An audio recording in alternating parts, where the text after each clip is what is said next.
നമസ്കാരം, ഞാൻ ശ്രീനിവാസൻ. ഇത് ശൈലജ വൈഫാണ്. കൂടാതെ ഇപ്പം ഞങ്ങൾ ശൈലശ്രീ മീഡിയ ക്രിയേഷൻസ് എന്നൊരു ബാനറിൽ അവിരാച്ചൻ്റെ സ്വന്തം ഇണങ്ങത്തി എന്ന ചിത്രം അത് പ്രേക്ഷകരിലേക്ക് എത്തിക്കാനായിട്ട്, തിയേറ്ററിലെത്തുവാനായിട്ട് തയ്യാറെടുത്തുകൊണ്ടിരിക്കുന്നു. അനുഗ്രഹീതരായ കുറേ കലാകാരന്മാർ സിനിമയിലെത്താനായിട്ട് വളരെ താല്പര്യത്തോടെ ഇരിക്കുന്ന അവരോട് കൂടിച്ചേർന്ന് കലാകാരന്മാരും ടെക്നീഷ്യൻസോടും ചേർന്നിട്ട് സോണി ജോസഫിൻ്റെ സംവിധാനത്തിൽ ഞങ്ങൾ ഒരുക്കുന്ന ചിത്രമാണ്. ഈ ചിത്രത്തിൻ്റെ കഥ എൻ്റെ തന്നെയാണ്. കഥയും തിരക്കഥ ഞാനും പുരുഷപ്രേതം എന്ന സിനിമയുടെ രചയിതാവായ മനു തൊടുപുഴ, മനു ഞാനും ചേർന്നിട്ടാണ് ഇതിൻ്റെ തിരക്കഥ ഒരുക്കിയിരിക്കുന്നത്. സംഭാഷണവും ഗാനങ്ങളും 3 ഗാനങ്ങളുണ്ട് ഈ ചിത്രത്തിൽ. ആ ഗാനങ്ങളും അതും എൻ്റെ സൃഷ്ടി തന്നെയാണ്. അപ്പോൾ അങ്ങനെ ഞങ്ങൾ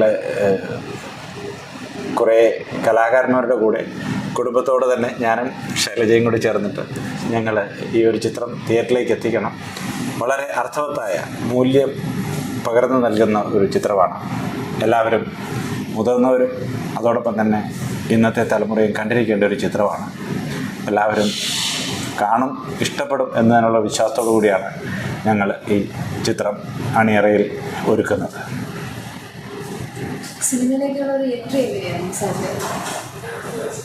ഞാൻ സത്യത്തിൽ പറഞ്ഞു കഴിഞ്ഞാൽ 10-25 വർഷമായിട്ട് എനിക്ക് സിനിമയുമായിട്ട് അടുത്ത ബന്ധമുണ്ട്. സിനിമയിൽ എന്നും സിനിമയുടെ ഒരു ഭാഗമായിട്ടിരിക്കും. കാരണം എന്നെക്കുറിച്ച് പറയാം, ഞാൻ ഒഫീഷ്യലി ഞാൻ ഡെപ്യൂട്ടി കമാൻഡൻ്റ് ആയിരുന്നു BSFിൽ.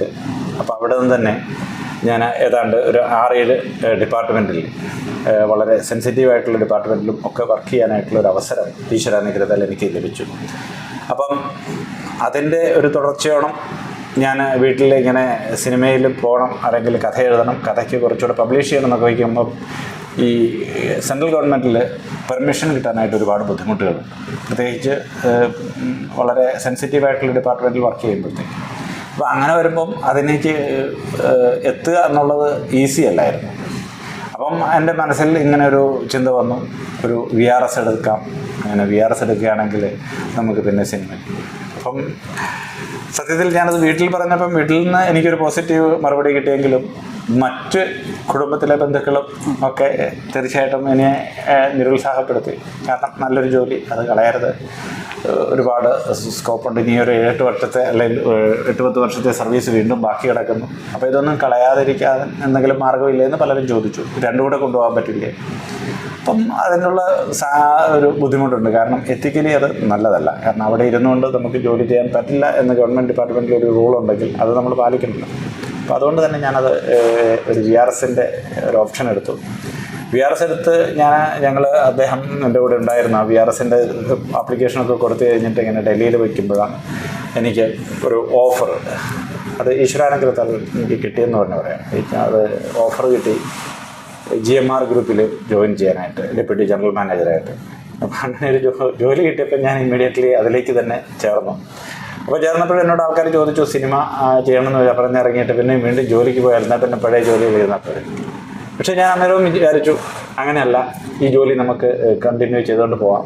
അപ്പോൾ ആ ജോലിയിലിരുന്നിട്ട് ഞാൻ ഇടയ്ക്ക് വന്ന് ഓരോ പാട്ടുകൾ ചെയ്യും.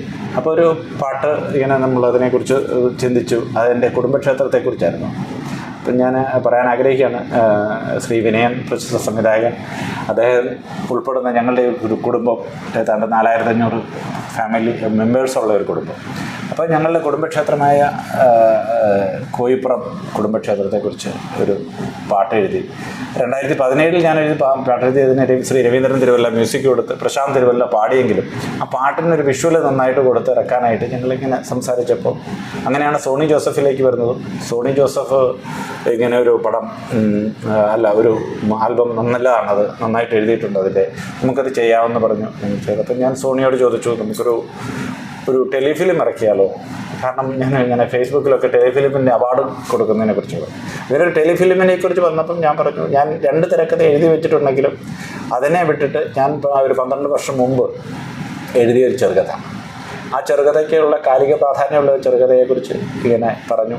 അപ്പോൾ അത് ഞാനും ശൈലജയും തമ്മിൽ ഡിസ്കസ് ചെയ്യുമ്പോഴും അദ്ദേഹം ഞങ്ങൾ ആ ഒരു കഥയ്ക്ക് ഇപ്പോഴാണ് അതിന് കുറച്ചുകൂടെ മൂല്യം കൂടിയതെന്ന് തോന്നി. അപ്പോൾ ആ ഒരു കഥ ഞങ്ങൾ ആദ്യം ഒരു ടെലിഫിലിം എന്നുള്ള രീതിയിൽ ഞങ്ങൾ ഈവൻ ആദ്യത്തെ ദിവസത്തെ ഷൂട്ടിംഗ് വരെ ഞങ്ങളത് ടെലിഫിലിം എന്നുള്ള രീതിയിൽ തുടങ്ങി. പക്ഷേ അതിനുശേഷമാണ് അതൊരു സിനിമയാവണം, ആ സിനിമയിലേക്ക് വരണം, സിനിമ വന്നു കഴിഞ്ഞാൽ അത് കുറച്ചുകൂടെ നന്നാവുമെന്ന്. അപ്പോൾ സിനിമ ചെയ്യാമെന്ന് പറഞ്ഞ സമയത്ത് ശരിക്കും ഞങ്ങളൊരു ഒരു പറയുകയാണെങ്കിൽ അതൊരു സിനിമയായിട്ട് വന്നാൽ ഒരു പക്ഷേ തുടക്കത്തിൽ സിനിമയായിട്ട് സംസാരിച്ചിരുന്നത് ഞങ്ങൾ എടുക്കത്തില്ലായിരുന്നു അല്ലേ? തീർച്ചയായിട്ടും. കാരണം സിനിമ എന്ന് പറയുമ്പോൾ നമുക്കൊരു പേടിയുണ്ട്. കാരണം കോടികളുടെ കാര്യങ്ങളൊക്കെ സംസാരിക്കുന്ന ഒരു സ്ഥലത്ത് നമ്മളൊരു സിനിമ നിർമ്മിക്കാനോ ഒന്നും അതിനുള്ളൊരു പ്രാപ്തിയുണ്ടോ എന്നുള്ളൊരു സംശയമുണ്ട്. ഇത്രയും വലിയൊരു ജോലി നിർത്തിയിട്ട് അതായത് സിനിമ എന്ന് പറയുന്നത് എപ്പോഴും ഒരു ഭാഗ്യപരീക്ഷണമാണല്ലോ. അപ്പം അങ്ങനെ ഒരു പരീക്ഷണത്തിന് ഇറങ്ങുന്ന സമയത്ത് ആദ്യം മാഡത്തിൻ്റെ ഭാഗത്തുനിന്ന് ഫുൾ സപ്പോർട്ട് തന്നെയായിരുന്നു. കാരണം അത് ഞാൻ ചോദിക്കുന്നത് വെച്ച് കഴിഞ്ഞാൽ പലർക്കും അതൊരു പ്രചോദനമായിരിക്കും. അതൊരു ഫുൾ സപ്പോർട്ടായിരുന്നു. ഒരു പാർട്ട്ണർ എന്നുള്ള നിലയിൽ മാത്രമല്ല, ഒരു പ്രൊഡ്യൂസറായിട്ട് വരെ ഹെൽപ്പ് ചെയ്യാനായിട്ട് നിൽക്കണം അല്ലേ? അപ്പം അത് ഇതുപോലെയുള്ള സ്വപ്നം കണ്ട് നടക്കുന്ന പല ആളുകൾക്കും ഒരു പ്രചോദനമായിരിക്കും. അതാണ് ഞാൻ ചോദിച്ചത്. അത് മാഡമാണ് അതിൻ്റെ മറുപടി പറയേണ്ടത്. അതെ, തീർച്ചയായിട്ടും അതൊരു വലിയ ചോദ്യമാണ്. എൻ്റെ ജീവിതം എന്ന് പറയുന്നത് തന്നെ ഒരുപാട് ബ്ലെസ്സിങ്സ് നിറഞ്ഞ ഒരു ജീവിതമാണ്. അതിൽ ഞാൻ ആദ്യം കണക്കാക്കപ്പെടുന്നത് എൻ്റെ അച്ഛനെയാണ്. എൻ്റെ അച്ഛൻ കഴിഞ്ഞാൽ ഈ ലോകത്ത് ഞാനിപ്പം എനിക്ക് ഏറ്റവും അധികം ബ്ലെസ്സ് ചെയ്ത്, അല്ലെങ്കിൽ എനിക്ക് ബ്ലെസ്സിങ്സ്, അല്ലെങ്കിൽ ഞാൻ ഇന്നിവിടെ ഇരിക്കാൻ തന്നെ കാരണം ശ്രീനിവാസനാണ്. എന്നെ ഉയർത്തിക്കൊണ്ടുവരിക, അല്ലെങ്കിൽ ഞാൻ കുറച്ചൊരു ഇൻട്രോവേർട്ടാണ്, അധികം ഒന്നും ഞാൻ പറയുന്നില്ല. പക്ഷെ ഒരു ഹൗസ് വൈഫ് എന്നുള്ള രീതിയിൽ എല്ലാ സ്ത്രീകളും ഒരുപക്ഷെ ആഗ്രഹിക്കുന്ന പല ആഗ്രഹങ്ങളും കാണും അല്ലേ? എല്ലാ സ്ത്രീകൾക്കും ഉണ്ട് ആഗ്രഹങ്ങൾ. പക്ഷെ അത് പലപ്പോഴും അവർക്കത് എക്സ്പ്രസ് ചെയ്യാൻ ഒരു സാഹചര്യം അല്ലെങ്കിൽ സിറ്റുവേഷൻ അവർക്ക് കിട്ടുന്നില്ല. എന്നെ സംബന്ധിച്ച് ഞാനത് ചെയ്യുന്നില്ല എന്നുള്ളൊരു പരാതിയാണ് ഇത്ര വരേക്കും ശ്രീനിവാസൻ നായരുടെ സൈഡിൽ നിന്നുണ്ടാകുന്ന ഒരു പ്രചോദനം. അപ്പം എന്നെ സംബന്ധിച്ചിട്ട് ഇതൊരു വലിയ കാര്യം തന്നെയാണ്. അപ്പം എനിക്ക് അത്രയും എൻ്റെ പാർട്ട്ണർ തരുമ്പോൾ എനിക്കെന്തുകൊണ്ട് സപ്പോർട്ട് ചെയ്തുകൂടാ? ശരിക്കും മാഡത്തിന് ഒരു സ്കൂളിലോ കോളേജിലോ ഇങ്ങനെ ഒരു കലാകാരിയുടെ എന്തെങ്കിലും ഒരു ബാക്ക്ഗ്രൗണ്ട് ഉണ്ടായിരുന്നു? തീർച്ചയായിട്ടും. ഞാൻ കുഞ്ഞിലേ എൻ്റെ അച്ഛൻ, ഞാൻ പറഞ്ഞില്ല, എൻ്റെ അച്ഛൻ തന്നെയാണ് ഒരു വലിയൊരു ഘടകമായിരുന്നു. അപ്പം അച്ഛൻ എന്നെ ഞാൻ പാട്ട് പഠിച്ചിട്ടുണ്ട്. ഒരു ക്ലാസിക്കൽ മ്യൂസിക്കാണ്. 10-14 വർഷം ഞാൻ വീണ പഠിച്ചിട്ടുണ്ട്, ഇൻസ്ട്രുമെൻ്റ് റൈഡ്. ഇതെല്ലാം അച്ഛൻ പഠിപ്പിച്ചതെന്ന് വെച്ചാൽ എൻ്റെ ഓൾഡ് ഏജിലെങ്കിലും I should be like comfortable with all these things. അതിൻ്റെ കൂടെ ഞാനൊരു മോഹിനിയാട്ടം പെർഫോമർ കൂടെയാണ്. ഞാനിപ്പോഴും ചെയ്യുന്നുണ്ട്, ചെറുതായിട്ട്, വലുതായിട്ടല്ല. അത് ഞാൻ അധികം അങ്ങനെ എക്സ്പോസ് ഒന്നും ചെയ്യാറില്ല. എൻ്റെ ഇഷ്ടത്തിന്, എൻ്റെ സന്തോഷത്തിന് വേണ്ടി ഞാൻ ചെയ്യുന്നതാണ് അത്. ഞാൻ ഭരതനാട്യവും ഇപ്പോൾ ചെയ്യുന്നുണ്ട്, അതിൻ്റെ കൂടെ പഠിക്കുന്നുണ്ട്. അപ്പോൾ ഇതൊക്കെ ഈ ഒരു പ്രായത്തിൽ ഒരു സ്ത്രീക്ക് അതിന് വേണ്ടത് എന്താണ്? സപ്പോർട്ടാണ് നമുക്ക് വേണ്ടത്. അത് നമ്മുടെ സൊസൈറ്റിയിൽ ഇച്ചിരി കുറവാണ്. എന്നുവെച്ചാൽ ഒരു ഡാൻസ് പ്രാക്ടീസിന് പോവുകയും വരികയും ഒക്കെ ചെയ്യുമ്പോൾ ചിലപ്പോൾ അതൊരു ഓട്ട് ടൈം ആവാം, ചിലപ്പോൾ പല സ്ഥലങ്ങളിൽ വെച്ചാകാം. എന്നും പറഞ്ഞ് എന്നും അല്ല ഞാൻ പറയുന്നത്. അപ്പം നമ്മുടെ സൊസൈറ്റിയിൽ നമ്മളെക്കുറിച്ച് അവൾ ഇറങ്ങി നടക്കുന്നു എന്ന് പറയാൻ 10 പേരുണ്ട്. പക്ഷേ നമുക്ക് ഏറ്റവും വലിയ സപ്പോർട്ടെന്ന് പറയേണ്ടത് നമ്മുടെ ഹസ്ബൻഡായിരിക്കണം അല്ലേ? നമ്മുടെ പാർട്ട്ണറാണ്. പാർട്ട്ണർ അവിടെ വളരെ സ്റ്റേണായി നിന്നാൽ നമുക്ക് പിന്നെ ആരെയും ഭയക്കേണ്ട കാര്യമില്ല. അപ്പം അതാണ് എനിക്ക് കിട്ടുന്നത്. എൻ്റെ ഹസ്ബൻഡിൽ നിന്നും കിട്ടുന്ന, അല്ലെങ്കിൽ എൻ്റെ പാർട്ട്ണറിൽ നിന്ന് കിട്ടുന്ന വലിയ ഒരു സപ്പോർട്ട് തന്നെയാണ്. അത് ഇല്ല എന്ന് എനിക്ക് പറയാൻ പറ്റത്തില്ല. അത് നിഷേധിച്ചാൽ ഞാൻ ദൈവത്തിനോട് തന്നെ, ഞാൻ പറയല്ലേ, വളരെയധികം നിഷേധിക്കപ്പെട്ടവളാവും. അത് എനിക്ക് ഏറ്റവും അധികം തരുന്നു. അപ്പോൾ എൻ്റെ കാര്യങ്ങളിൽ എനിക്ക് അത്രയും സ്പേസ് തരുന്ന എൻ്റെ പാർട്ട്ണർക്ക് അദ്ദേഹത്തിൻ്റെ പാഷനായ 25 വർഷം അദ്ദേഹം കൊണ്ടു നടന്ന ഒരു സാധനം എന്തുകൊണ്ട് ചെയ്യാൻ ഞാൻ സമ്മതിക്കാൻ ഇരുന്നാൽ, ആസ് എൻ ഇൻഡിവിജ്വൽ അല്ലെങ്കിൽ ആസ് എ പാർട്ട്ണർ ഞാൻ അവിടെ ഒരു ഫെയിലിയറായി. പിന്നെ പലപ്പോഴും നമ്മുടെ ജീവിതം എന്ന് പറയുന്നത് വളരെ നൈമിഷികമാണ് അല്ലേ? അപ്പം എല്ലാവരും ചോദിച്ചു എങ്ങനെ, എല്ലാവരും ചോദിക്കാറുണ്ട് എൻ്റെ അടുത്ത്, എങ്ങനെ സപ്പോർട്ട് ചെയ്യുന്നു, എന്തുകൊണ്ട് സപ്പോർട്ട് ചെയ്യുന്നു എന്നുവെച്ചാൽ ഞാൻ ആലോചിക്കാണ് നമുക്ക് എനിക്ക് ചെയ്യാൻ പറ്റുന്നത് ഏറ്റവും എന്താണ്, സന്തോഷം അല്ലേ. അദ്ദേഹത്തിന് ഇതിൽ കൂടെ കിട്ടുന്നു സന്തോഷം, ഇപ്പം കിട്ടുന്നത് ഇത് തന്നെയാണ്. ബിക്കോസ് അത് അദ്ദേഹത്തിൻ്റെ ഒരു പാഷനാണ്. അത് എന്നുവെച്ചാൽ അത് എൻ്റെ ലൈഫിൽ തന്നെ ഇപ്പം കഴിഞ്ഞ കുറേ നാളുകളായിട്ട് it has changed a lot. നമ്മളതൊരു റെസിസ്റ്റൻസ് ആയിട്ട് കൊടുക്കുമ്പോൾ അതൊരു ഫ്രിക്ഷൻ വരും നമ്മൾ തമ്മിൽ. ഇന്ന് when he is happy I am also happy. ആ ഹാപ്പിനെസ്സാണ് നമുക്കിവിടെ ബ്ലോ ചെയ്യുന്നത്. അപ്പം ഞാൻ എന്തിനെ റെസിസ്റ്റ് ചെയ്യണം? He is an individual, he has the freedom. എൻ്റെ പാർട്ട്ണറായെന്നും പറഞ്ഞാൽ ഞാൻ അവിടെ ചങ്ങലക്കിടാൻ പാടുണ്ടോ? But there might be some restrictions ഇല്ലേ? അത് മനസ്സിലാക്കി നമ്മൾ രണ്ടുപേരും പോകുമ്പോൾ അവിടെ ഒരു പ്രശ്നവും വരുന്നില്ല ഇല്ലേ? ഞാൻ മനസ്സിലാക്കിയതാണ്, എൻ്റെ ജീവിത അനുഭവങ്ങൾ കൊണ്ട് ഞാൻ മനസ്സിലാക്കിയ കാര്യങ്ങളാണ് ഈ പറയുന്നത്. അപ്പം എനിക്ക് സപ്പോർട്ട് തരുന്നു. He's like supporting four everything and like what ever it is. എനിക്ക് ആവശ്യത്തിനുള്ള എല്ലാ കാര്യങ്ങളും മെയിൻറ്റെയിൻ ചെയ്തു പോകുന്നു. അതിൽ കൂടുതൽ എന്ത് വേണം ഒരു ജീവിതത്തിൽ ഒരു സ്ത്രീക്ക്? ഇതായിരിക്കും ഏതൊരു സ്ത്രീക്കും ഇവിടെ ആഗ്രഹം, മനസ്സിലായില്ലേ? ഏതൊരു സ്ത്രീയുടെ ആഗ്രഹങ്ങളായിരിക്കും. പക്ഷെ അവിടെ ഈ ഓപ്പോസിറ്റ് പാർട്ട്ണർ ഇങ്ങനെ ചെയ്യുമ്പോഴാണ് അവിടെ ഒരു പ്രശ്നങ്ങൾ വരുന്നതെന്നാണ്. അപ്പം എനിക്കിവിടെ ഇന്ന് നിങ്ങൾ ആര് ചോദിച്ചാലും I won't restrict him, because it is his personal freedom. അത് അദ്ദേഹത്തിൻ്റെ പേഴ്സണൽ അല്ലേ ഫ്രീഡം, അതൊരു ഇൻഡിവിജ്വൽ സ്പേസാണ്. അതിൽ ഞാൻ ആ ഫ്രീഡത്തിലോട്ട് ഞാൻ കടക്കില്ല. അത് ഹീ ഷുഡ് എൻജോയ് ദാറ്റ്. കടക്കില്ലെന്ന് മാത്രമല്ല, ശരിക്കും അതിൽ ഒരുപാട് support. What ever I have said it's from my heart. എന്തെന്ന് വെച്ചാൽ ഹീസ് എൻ ഇൻഡിവിജ്വൽ അല്ലേ, ഞാനൊരു ഇൻഡിവിജ്വലാണ്. പിടിച്ചു വയ്ക്കും തോറും അത് പിടിച്ചു വയ്ക്കാന്നല്ല, ഡാൻസ് പ്രാക്ടീസ്. അതിനിടയ്ക്ക് പറയാൻ വിട്ടുപോയൊരു കാര്യമുണ്ട്. KN പിള്ള സാറിൻ്റെ ഒരുപാട് കീഴിലായിരുന്നു. അതൊന്ന് ചോദിച്ചാൽ മതി, എന്നാലും ചോദിച്ചിട്ടുണ്ട്. അപ്പോൾ അങ്ങനെ സാറിൻ്റെ കീഴിലാണ് സംഗീതം അഭ്യസിച്ച് 10-16 വർഷം സംഗീതം പഠിച്ചിട്ടുണ്ട്. അപ്പോൾ ഇതൊക്കെ അറിഞ്ഞിട്ട് ഞാൻ എപ്പോഴും അതിനെ പ്രോത്സാഹിപ്പിക്കാൻ പറയും. ഞാൻ പറയും ഇങ്ങനെ അല്ല ചെയ്തോളൂ. അങ്ങനെ ആറ്റുകാരിലൊക്കെ ഇവർ പെർഫോം ചെയ്തിട്ടുണ്ട്. ഇവരുടെ ഒരു ടീമുണ്ട്. ഇപ്പം ഈ ഒരു എൻ്റെ കുറേ ഫ്രണ്ട്സുണ്ട്. പക്ഷെ ഇപ്പം കുറച്ചൊന്ന് പോയി. ഞാനിപ്പോൾ ഭരതനാട്യത്തിലോട്ട് കുറച്ചായി. അങ്ങനെ എങ്കിലും അത് നന്നായിട്ട് കൊണ്ടുപോകുന്നുണ്ട്.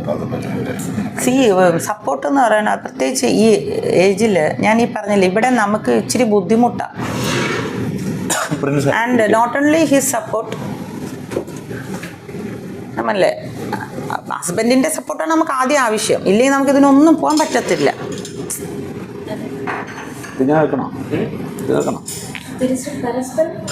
പരസ്പരം അണ്ടർസ്റ്റാൻഡിങ്, ദാറ്റ് ഈസ് വാട്ട്.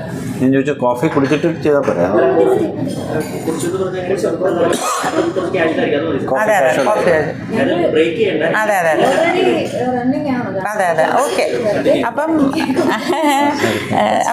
ഞാൻ പറഞ്ഞില്ലേ, ഞാനിതെല്ലാം from my heart I have. അപ്പം ഞാൻ ആലോചിച്ചു, why everyone is asking me, നിങ്ങൾ ഭർത്താവിനെ സമ്മതിച്ചോ, ഇത് ചെയ്തോ? സിനിമയല്ലേ? അങ്ങനെയല്ല അല്ല അല്ല സി ഞാൻ ഏതൊരു സ്ത്രീയെ പോലെയും I am also A normal lady with all insecurities. But നമ്മളെ മുന്നോട്ട് കൊണ്ടുപോകുന്നത് നമ്മുടെ വിശ്വാസമാണ് അല്ലേ. പിന്നെ അദ്ദേഹത്തിനെ ഞാൻ സ്റ്റഡി ചെയ്ത് വെച്ചിട്ടുണ്ട് as A husband, what is he എന്നുള്ളത്. അവിടെ പിന്നെ ഞാൻ സംശയിക്കേണ്ട കാര്യമല്ല അല്ലേ.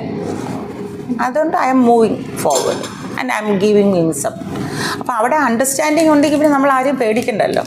സിനിമയാണ്, യെസ് ഡെഫിനറ്റ്ലി അവിടെ ഒരുപാട് ചാലഞ്ചസ് ഉണ്ട്. ഒരു ഭാര്യ ഒരിക്കലും പറയില്ല ഒരു ഭർത്താവിനെ പോയി അഭിനയിക്ക്, പ്രത്യേകിച്ച് ലേഡീസായിട്ട് കുറച്ച് ബുദ്ധിമുട്ടാണ് അക്സെപ്റ്റ് ചെയ്യാൻ. എന്നെ സംബന്ധിച്ചിട്ടും അത് ബുദ്ധിമുട്ട് തന്നെയാണ്, അക്സെപ്റ്റ് ചെയ്യാനൊക്കെ ഇച്ചിരി ബുദ്ധിമുട്ടാണ്. ബട്ട് ഞാൻ അറിയണമല്ലോ അദ്ദേഹം ആരാണെന്ന്. ഫസ്റ്റ് ഒരു സപ്പോർട്ട് കുറേ എഫേർട്ട് എടുത്തിട്ടുണ്ട്, അതിൻ്റെ ഒരു റിസൾട്ടാണ് വരാൻ. Yes, definitely. തുടക്കം മുതൽ ഇപ്പോൾ ഈ അവസാനം വരെ ഷൂട്ട് കഴിഞ്ഞിട്ടുണ്ട്, അതിൻ്റെ ആ ഒരു അവസാനം വരെയുള്ള നേരിട്ട പ്രതിസന്ധികൾ വലുതായിട്ട് എന്തെങ്കിലും വലിയൊരു പ്രതിസന്ധികൾ, ഇപ്പം സാമ്പത്തികമായിട്ടായാലും അല്ലാതെ ആയാലും അങ്ങനെ എന്തെങ്കിലും ഒരു മൊമെന്റ് ഷെയർ ചെയ്യാമോ? ചാലഞ്ചസ് വന്നിട്ടുണ്ട്. എവിടെയായിരുന്നു ലൊക്കേഷനൊക്കെ? കോട്ടയം അവിടെയായിരുന്നു. ചാലഞ്ചസൊക്കെ വന്നിട്ടുണ്ട്. ബട്ട് ഞാൻ പറഞ്ഞില്ലേ, ദൈവത്തിൻ്റെ ഒരു കടാക്ഷമുണ്ട് കേട്ടോ അദ്ദേഹത്തിന് ചെയ്യാനായിട്ടുള്ള ഒരു കഴിവ്. I always appreciate him. എന്നുവെച്ചാൽ വലിയ ഘടകമാണ്. കാരണം ഈശ്വരാനുഗ്രഹം എന്ന് പറഞ്ഞു കഴിഞ്ഞാൽ അത് ശ്രീമതി മായ വിശ്വനാഥിൻ്റെ അത് തന്നെ എടുത്തിട്ട് ഞങ്ങൾ ഈ പറഞ്ഞതുപോലെ ഷോർട്ട് ഫിലിം എടുക്കണം, 2 ദിവസത്തെ പ്രോഗ്രാം, 2 ദിവസത്തെ ഷൂട്ട് ചെയ്യണം എന്നും പറഞ്ഞാണ് നമ്മൾ തുടക്കം സംസാരം ഡിസ്കഷനൊക്കെ നടക്കുന്നത്. അപ്പം പറഞ്ഞു ശരി എന്നാൽ പിന്നെ അപ്പം ഞാനിവിടെ ജോലി, അത് വലിയ ഘടകമാണ്. കാരണം ജോലി ഉണ്ടെങ്കിൽ നമുക്ക് ഈ പറഞ്ഞ പോലെ റിസ്ക് എടുക്കാനോ ഒക്കെ കുറച്ച് ചെറിയതായാലും റിസ്ക് എടുക്കാം. അത് ഞാൻ അതിലേക്ക് വരുന്നത്. അപ്പോൾ അങ്ങനെ പറഞ്ഞു വന്നു കഴിഞ്ഞപ്പം ഞാൻ 1-2 നമുക്കിഷ്ടപ്പെട്ട ഓരോ നടികാരുടെ പേരിങ്ങനെ വന്നുകൊണ്ടിരുന്നു ഈ ഒരു ക്യാരക്ടർ ചെയ്യാനായിട്ട്. കാരണം ഭയങ്കര ഇമ്പോർട്ടൻ്റ് ക്യാരക്ടറാണ്. എന്നോട് ചോദിച്ചാൽ നായികയാണോ എന്ന് ചോദിച്ചാൽ നായിക അല്ല, എന്നാൽ നായികയേൽക്കാൻ ഒരു പടി മേളിൽ കയറി നിൽക്കുന്നു. നായിക ആരാണ് എന്ന് ചോദിച്ചു വെച്ചാൽ നായിക ഏറ്റവും പുതിയ ഒരു കുട്ടി. പക്ഷേ ആ നായിക പ്രാധാന്യം, നായിക എന്ന് പറഞ്ഞു കഴിഞ്ഞാൽ ഇപ്പം നമ്മൾ ഉദ്ദേശിക്കില്ല, നമ്മൾ ഒരു പാർട്ട്ണറായിട്ട് വരുന്ന ആളെയാണല്ലോ ഇപ്പോൾ നമ്മൾ നായിക എന്ന് ഉദ്ദേശിക്കുന്നത്. അപ്പോൾ ആ നായികയായിട്ട് വരുന്ന ആളെന്ന് പറഞ്ഞു കഴിഞ്ഞാൽ അത് പുതിയൊരു കുട്ടി. പക്ഷേ അവർ വളരെ അമേസിങ്, നന്നായിട്ട് അഭിനയിച്ചു. വളരെ നന്നായിട്ട് തന്നെ അതിനെ കൊണ്ടുപോയി ആ ഒരു ക്യാരക്ടർ മുമ്പോട്ട് കൊണ്ടുപോകുന്നു. അപ്പോൾ ഇതെല്ലാം നമ്മൾ പിന്നീടാണ് തീരുമാനിക്കുന്നത്. നമുക്ക് ആ ഒരു കഥ അറിയാം, കഥ ഇങ്ങനെ ആവണമെന്നൊക്കെ ഉണ്ട്. പക്ഷേ നമ്മളതൊരു ഷോർട്ട് ഫിലിമിന് നമുക്ക് അതിൻ്റെ വേണ്ട കണ്ടൻറ്റ് മാത്രം ഉൾപ്പെടുത്തിക്കൊണ്ടാണ് നമ്മൾ ചെയ്തത്. പക്ഷേ അപ്പോൾ എന്നോട് സോണി ചോദിച്ചു, ചേട്ടാ അത് സിനിമ ആക്കണോ? ഞാൻ വിളിച്ചു, സോണി എന്താ വേണ്ടേ? ഫണ്ട്. ഞാൻ നോക്കാം എങ്ങനെയാണ്. അപ്പോൾ അത് സിനിമയ്ക്കുള്ള കണ്ടൻറ് ഉണ്ട്. നമ്മളിരുന്ന് സംസാരിച്ച് കഴിഞ്ഞപ്പോൾ എല്ലാവരും തമ്മിലിരുന്ന് സംസാരിക്കുകയാണ്. അപ്പം ശൈലജ ഇല്ല അതിനകത്ത്, ആ ഒരു ഡിസ്കഷനിൽ ഇല്ല. തുടക്കത്തിൽ ഒരു പ്രൊഡ്യൂസർ എന്നുള്ള ഒരു ഇത് വന്നിട്ടുണ്ടായിരുന്നില്ല. അല്ല, പ്രൊഡ്യൂസർ എന്നുള്ളത് വന്നിട്ടുണ്ട്. പ്രൊഡ്യൂസർ എന്നുള്ളത് നമ്മുടെ ഷോർട്ട് ഫിലിം ആയിരുന്നു, അതിൽ പ്രൊഡ്യൂസർ എന്നുള്ളത് വന്നിട്ടുണ്ട്. അതിന് മുമ്പ് ഈ മ്യൂസിക്കൽ ആൽബം ഞാൻ പറഞ്ഞില്ലേ, നമ്മളിപ്പോൾ ആദ്യം ചെയ്യുന്ന അതുകൂടെ അതിൻ്റെ കൂടെ ചെയ്യുകയാണ്. ദേവിയുടെ, നമ്മളുടെ കുടുംബക്ഷേത്രത്തിലെ ദേവിയുടെ. അപ്പം എനിക്ക് ഈ പറഞ്ഞ പോലെ ജ്യോതിഷത്തിൽ ഒരുപാട് വിശ്വാസമൊന്നുമില്ല. എന്നാൽ സിനിമയ്ക്കകത്ത് ഒരുപാട് ജ്യോതിഷത്തിൻ്റെ വിശ്വാസങ്ങളൊക്കെ ഉണ്ട്. അപ്പോൾ എൻ്റെ കുടുംബത്തിൽ തന്നെയുള്ള ഇതുണ്ട്. അദ്ദേഹം സിനിമയിലൊക്കെ അഭിനയിച്ചിട്ടുണ്ട്. അപ്പോൾ ഞങ്ങളിങ്ങനെ പ്ലാൻ ചെയ്തു, ആരെ വേണം പ്ലാൻ ചെയ്തു. ആരെയും കിട്ടുന്നില്ല എന്ന് വെച്ച് കഴിഞ്ഞാൽ ഒരുപാട് ബഡ്ജറ്റ് കൊടുത്ത് എടുക്കണ്ടല്ലോ എന്ന് വിചാരിച്ചിട്ടാണ്. അപ്പോൾ ഞാനിങ്ങനെ പറഞ്ഞു, ഇടയ്ക്ക് ഒരു പ്രപ്പോസൽ സോണി പറഞ്ഞു. അപ്പോൾ സോണി ആദ്യം എന്നെ കണ്ടിട്ടില്ലായിരുന്നു. എന്നെ കണ്ടു കഴിഞ്ഞപ്പം എന്നെ കാണുന്നതിന് മുമ്പ് തന്നെ എന്ത് ചെയ്യാന്ന് വെച്ച് കഴിഞ്ഞാൽ ഞാൻ ഇതിൻ്റെ സ്ക്രിപ്റ്റ് ഇങ്ങനെ സ്ക്രിപ്റ്റിൽ ഡയലോഗ് എഴുതിയിട്ട് ഡയലോഗ് ഞാനിങ്ങനെ അദ്ദേഹത്തിന് കാണിച്ചു കൊടുക്കും. വീഡിയോ എടുത്തിട്ട് ഞാനത് ഇട്ട് കൊടുക്കും. അതിൻ്റെ ഇമോഷൻ കയറ്റി പറഞ്ഞ് കുറച്ച് കയറ്റിയൊക്കെ അതൊക്കെ നമുക്ക് തോന്നുന്ന ഒരു രീതിയിൽ നമ്മൾ പറയും. അപ്പം സോണി പറഞ്ഞു, ചേട്ടാ ഒരു പണി ചെയ്യാൻ മേലേ, ചേട്ടൻ തന്നെ ഇറങ്ങി ചെയ്യാൻ മേലേ. അയ്യോ, ഞാനോ? ഉള്ളിൽ ഈ മോഹമുണ്ട്, പക്ഷെ നമ്മളിത് പുറത്ത് പറയാൻ നടക്കുകയാണ്. ഞാനോ? അന്നേരം എങ്ങനെയാണ് കാര്യം നടക്കുന്നത്? പറഞ്ഞു, അല്ലേ ചേട്ടാ, ചേട്ടൻ തന്നെ ചെയ്താൽ മതി. അപ്പം നമുക്ക് അവിടുത്തെ ഒരു ബഡ്ജറ്റ് കുറഞ്ഞു അല്ലേ. അപ്പം ഈ ഷോർട്ട് ഫിലിം ആണെങ്കിൽ പോലും ആ ബഡ്ജറ്റ് കുറഞ്ഞു. അപ്പോൾ ഞങ്ങൾ 1-2 നമുക്ക് ഇഷ്ടപ്പെട്ട നടികാരോടൊക്കെ സംസാരിച്ചു. സോണി നേരിട്ട് സംസാരിച്ചു, ഞാൻ സംസാരിച്ചു. പക്ഷേ അവിടെയൊക്കെ അപ്പം ഈ ബഡ്ജറ്റ് അത്രയും കൊടുക്കാനായിട്ടുള്ളത് കൊടുക്കണോ എന്നുള്ള ചിന്ത വന്നു കഴിഞ്ഞപ്പോൾ നമ്മൾ അപ്പോൾ സോണി ഒരിക്കൽ ഇദ്ദേഹത്തെ കടന്നു, ചേച്ചി അഭിനയിക്കാൻ പറ്റില്ല, ചേച്ചി ഡാൻസൊക്കെ ചെയ്യുന്നുണ്ട്, ചേച്ചി ചെയ്യാൻ പറ്റില്ല. ചേച്ചി എനിക്കറിയാം, ചേച്ചി ഡാൻസ് ചെയ്യിക്കാൻ വിടുന്ന ആ ഒരു ഇത് തന്നെ നമുക്കറിയാമല്ലോ. അപ്പം ഞാൻ പറഞ്ഞു, ചേട്ടു അത് പറഞ്ഞത് ശരിയാണ്, എനിക്കൊന്ന് ചെയ്ത് നോക്ക്, എന്താണെങ്കിലും ചെയ്ത് നോക്കാൻ പറ്റും, ഞാനല്ലേ കൂടെ ചെയ്യാം. അപ്പോൾ രാത്രിയിൽ ഞാൻ നോക്കുമ്പോൾ 2 പ്രാവശ്യം പുള്ളിക്കാരി എഴുന്നേറ്റ് നടക്കും. അവസാനം പറഞ്ഞു, അതെ എൻ്റെ ഒരു ഫ്രണ്ടുണ്ട്. അപ്പോൾ എനിക്കറിയാം മായ ഇദ്ദേഹത്തിൻ്റെ ഒരു ഫ്രണ്ടാണ്. അപ്പം മായയുടെ ഒരു കാര്യം ഞാനൊന്ന് സംസാരിച്ച് നോക്കാം. ഞാൻ പറഞ്ഞു, ഇപ്പം നിങ്ങൾ തമ്മിൽ ടച്ചില്ലല്ലോ, കുറേ കാലമായിട്ട് ഇവർ പിന്നെ ഞങ്ങൾ പുറത്തൊക്കെ പോകുന്നുണ്ട്. അപ്പം പറഞ്ഞില്ല, ഞാനൊന്ന് വിളിച്ചു നോക്കട്ടെ. രാത്രി ഒരു 8-9 കഴിഞ്ഞു. ഞാൻ വന്നപ്പോഴാണ് ഞാൻ വിളിച്ചു. മായ അന്നേരം തന്നെ ഫോൺ എടുത്ത് നോക്കാം എങ്ങനെ പറഞ്ഞു. അപ്പോൾ അദ്ദേഹം പറഞ്ഞു, ഞാൻ ഹസ്ബൻഡായി കൊടുക്കാം. അല്ല, ഞാനെന്ന് വെച്ചാൽ എനിക്ക് ഇദ്ദേഹം ഭയങ്കര പ്രഷർ തന്നുകൊണ്ടിരുന്നു, അഭിനയിക്കണം, നീ ഡാൻസറാ നിനക്ക്. അപ്പം സോണി അവിടെ നിന്ന് ചേച്ചി മതി ചേച്ചി.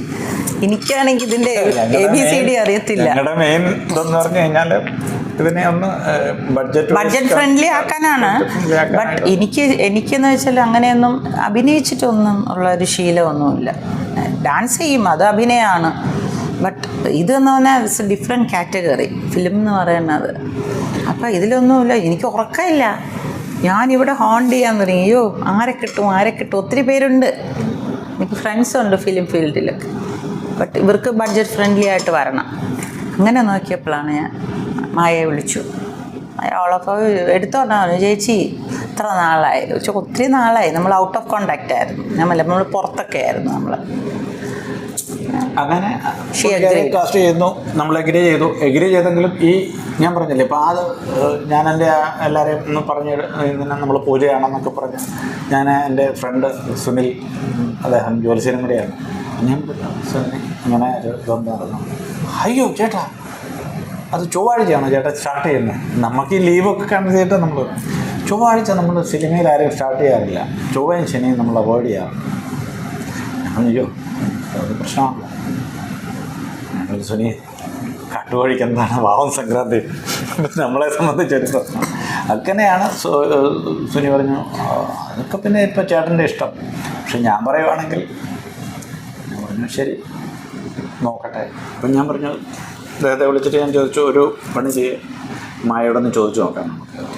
അപ്പോൾ ഒരു ദിവസം മുമ്പോട്ട് കഴിഞ്ഞ് വരാം. അപ്പം മായ ആൽബത്തിനകത്ത് വേണ്ട. അപ്പം ഞാൻ ആൽബം ലാസ്റ്റാണ് ഷെഡ്യൂൾ ചെയ്തത്, ഏതാണ്ട് 8-ാം തീയതിക്കായിരുന്നു. അപ്പോൾ ഈ 5-ാം തീയതി ചൊവ്വാഴ്ച. അപ്പം ഞാനത് ഇത് ചെയ്തപ്പം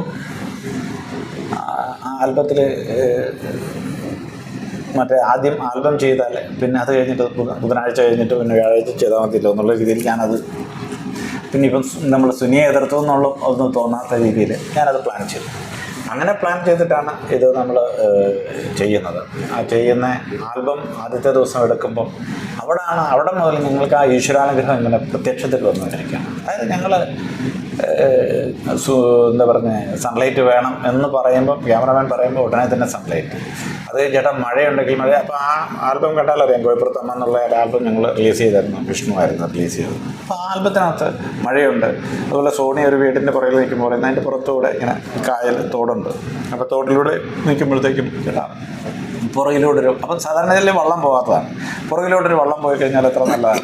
അപ്പോൾ കുറച്ച് കഴിഞ്ഞപ്പോൾ ഒരു ചേട്ടൻ, നമ്മുടെ കുടുംബത്തിൽപ്പെട്ട ഒരാൾ തന്നെയാണ്, പുള്ളിക്കാരൻ ഒരു വള്ളത്തിൽ പുല്ല് ചെത്തി നല്ല ഇതായിരുന്നു. അപ്പോൾ അതൊക്കെ ഇങ്ങനെ നമ്മൾ ആഗ്രഹിക്കുന്ന എന്തോ അതങ്ങ് കിട്ടുകയാണ്. അതുപോലെ തന്നെ ഷൂട്ടിങ് തുടങ്ങി. അത് കഴിഞ്ഞ് പിന്നീട് നമ്മൾ ഇത് നിശ്ചയിച്ചു എന്നാൽ പിന്നെ ഇതാക്കണം. അപ്പം മായ വന്നു. ഇതിലൊരു ത്രെഡ് എങ്ങനെയാണ് ഈ സ്റ്റോറിയിലോട്ടൊരു ത്രെഡ് ശരിക്കും ജീവിതത്തിന്റെ എന്തെങ്കിലും ഒരു കഥാപാത്രങ്ങളും അനുഭവങ്ങളും ആണോ? ഒരിക്കലുമല്ല. പക്ഷേ ഞാൻ പറഞ്ഞല്ലേ, ഞാൻ ഈ ഒരു എഴുതിയ കഥ എന്ന് പറഞ്ഞാൽ 12 വർഷത്തോളമായിരുന്നു തോന്നുന്നു. അത് എഴുതി ഒരു ചെറുകഥയാക്കി വെച്ചിരുന്നതാണ്, ചെറുകഥയായിട്ട് തന്നെ എഴുതിയതായിരുന്നു. അത് ശരിക്കും എന്താ പറഞ്ഞേ ഒരു വൃദ്ധ സദനത്തിലേക്ക് പോകേണ്ടി വരുന്ന ഒരു മാതാപിതാക്കളുടെ ഒരു കഥയായിരുന്നു. അവരുടെ ഒരു വിലാപം അല്ലെങ്കിൽ ഒരു അവസാന നിമിഷത്തിൽ ജീവിതത്തിൽ ഇത്രയും കഷ്ടപ്പെടുന്നു, ആ കഷ്ടപ്പെട്ടതിന് ശേഷം അവസാന നിമിഷം എന്തോ സംഭവിക്കുന്നു അവർക്ക് തന്നെ അറിയാൻ മേലാത്തൊരവസ്ഥ. അത് നമുക്കെല്ലാവർക്കും ഉണ്ട്. ഇന്ന് നമ്മളെക്കുറിച്ചൊക്കെ നോക്കി കഴിഞ്ഞ് കഴിഞ്ഞാൽ നമുക്ക് ഓരോ ജനറേഷൻ നമ്മൾ പറയും ന്യൂജൻ ആണെന്ന് പറയും, അടുത്ത ജനറേഷനെ കുറിച്ച് നമ്മൾ ന്യൂജൻ ആണെന്ന് പറയും. പക്ഷേ ന്യൂജനും ഒരു ഓൾഡ് ജൻ ആവും പിന്നെ അടുത്ത ദിവസം അവരുടെ ന്യൂജൻ വരുന്നു. അപ്പോൾ ഓരോ ദിവസവും ഓരോ നിമിഷവും ഓരോ കാലത്തിലും ഈ ജനറേഷൻ മാറിക്കൊണ്ടിരിക്കുകയാണ്. പക്ഷെ നമ്മളവരെ പഠിപ്പിക്കാൻ പറ്റാതെ പോയി എന്തോ ഒരു കാര്യം എവിടെയോ കിടപ്പുണ്ട്. ആ ഒരു ത്രെഡ് നമ്മൾ കുട്ടികളെ ഏത് ജനറേഷനെ പഠിപ്പിച്ചാലും അവർ പഠിക്കുന്നുണ്ടെങ്കിൽ തീർച്ചയായിട്ടും ആ മാതാപിതാക്കൾക്ക് വൃദ്ധസദനത്തിനെ ആശ്രയിക്കേണ്ട ഒരു അവസ്ഥ വരില്ല എന്നൊരു മെസ്സേജാണ് നമ്മൾ ഇതിൽ കൊടുക്കാനായിട്ട്. അത് എത്രത്തോളം യങ്സ്റ്റേഴ്സ് അതിനെ ഫോളോ ചെയ്യും. അപ്പം സാറിങ്ങനെ പറഞ്ഞു കഴിഞ്ഞപ്പോഴത്തേക്കും ഞാൻ അതിൽ സാറിനോട് ഞാൻ പറഞ്ഞു ഇങ്ങനെ പറഞ്ഞപ്പോൾ സാർ പറഞ്ഞു അതിൻ്റെ പേര് കേൾക്കുമ്പോൾ തന്നെ അറിയാൻ ശ്രീനിവാസൻ അതിനകത്തൊരു വലിയ മെസ്സേജ് കൊടുക്കാനുണ്ടെന്ന് കാണുന്നുണ്ട്, എനിക്ക് തോന്നുന്നുണ്ടല്ലോ. അപ്പോൾ സാറത് പറഞ്ഞപ്പോൾ ഞാൻ തന്നെ അത്ഭുതപ്പെട്ടു പോയി. കാരണം സാറിനോട് ഞാനിതിൻ്റെ കണ്ടൻറ്റോ അല്ലെങ്കിൽ ഇതൊന്നും പറയാതെ തന്നെ സാർ അതിനെക്കുറിച്ച് തീർച്ചയായിട്ടും സാറിനത് അറിയാൻ പറ്റി. ഒരു വലിയ കാര്യമാണ്. അപ്പം അങ്ങനെ പ്രേക്ഷകരിതിനെ തിരിച്ചറിയുകയും പ്രേക്ഷകർ ഈ സിനിമ കാണുകയും ചെയ്തു കഴിഞ്ഞ് കഴിഞ്ഞാൽ അതൊരു വലിയ അനുഗ്രഹമാവും. അത് ഞങ്ങൾക്ക് വലിയൊരു അനുഗ്രഹവും അതോടൊപ്പം പ്രേക്ഷകർക്കും കാണുന്നവർക്കും അതൊരു വലിയൊരു ആസ്വാദനവുമാവും. അതിലൂടെ ഒരു മെസ്സേജ് ഉണ്ടല്ലോ. അപ്പോൾ ആ മെസ്സേജ് തീർച്ചയായിട്ടും അവർ ഏറ്റെടുക്കും. പ്രത്യേകിച്ച് ഇന്നത്തെ പുതുതലമുറ അത് ഏറ്റെടുത്ത് കഴിഞ്ഞ് കഴിഞ്ഞാൽ നമ്മുടെ ഭാവിയിൽ വൃദ്ധാശ്രമങ്ങൾ ഉണ്ടായേക്കാം, പക്ഷേ അവിടെ അവരുടെ വേദനകൾ മനസ്സിലാക്കാൻ മക്കൾക്ക് തീർച്ചയായിട്ടും സാധിക്കുന്നു. നിങ്ങളുടെ പേഴ്സണൽ ലൈഫും ഒഫീഷ്യൽ ലൈഫും എല്ലാം ഒരു മെസ്സേജ് ആയിക്കോട്ടെ സമൂഹത്തിന്. തീർച്ചയായിട്ടും ആശംസകളും നേരുന്നു സിനിമയ്ക്ക്. തീർച്ചയായും. Thank you so much. Thanks.